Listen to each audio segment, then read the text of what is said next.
Understanding asset classes. Okay, so you're ready to begin investing because you've got all this money and want to make it grow. So where do you begin? Well, first you should have a pretty good idea of your investment objective and then try to figure out how long you want to invest it for and what level of risk you're willing to take with your money. You've also got to figure out where you're going to invest.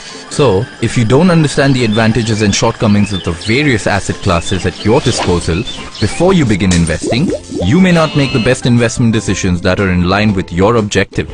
So what is an asset class? Think of the gadgets you use in your daily life. You have your mobile phone and your landline, your computer, a television, a radio, a camera, a microwave.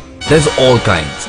And the more you look, the more there are. MP3 players, speakers, video games, refrigerators. It's a large variety. Now, there's probably a lot of these that have some similar characteristics. You could use your mobile phone or your landline to make a phone call. You could use your MP3 player, computer, TV or radio to play music. But as individual gadgets, they're all quite unique. An asset class is quite similar. It is a group of investment options that exhibit similar characteristics. Of course, in some cases, specific characteristics may overlap, but in the sum total of its characteristics, each asset class is unique. Meaning, no asset class can be a perfect substitute for another. Think about it. A radio can't be a perfect substitute for a TV just because they both play music. Where will people watch their favorite TV shows? And asset classes are the building blocks of a good investment strategy. You first decide which asset class to invest in, and then you look into the investment options under the asset class chosen. No asset class is stereotypically perfect. Choosing the right one depends on your needs and preferences, not on which one is supposed to be better than the others. Let's look at the pros and cons of some of the key asset classes to help understand them better. If an investor wants to preserve principal or ever needs his money back quickly, then the cash asset class is the safest option. This could be physical currency or cash equivalents like money in a bank savings account, which can be withdrawn from an ATM. Cash is important, really. Say you're on the road and your car breaks down. With cash in your pocket or easy access to ATMs, you can get help right away. But when an emergency like this or something even bigger comes by, it's not going to wait for you to gather your resources. At that time, what you need is the power of cash. The only downside to holding onto your cash is that it offers no protection from inflation, and the returns over long periods are lower than other asset classes. But hey, that's what the other asset classes are for, right?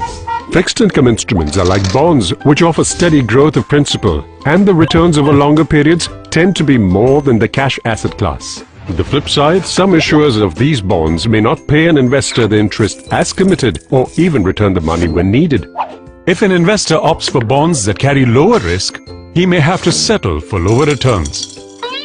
Another asset class that has the potential to generate superior returns over long periods, is easy to liquidate, and has the potential to beat inflation is investing in shares of companies, or popularly called as equities.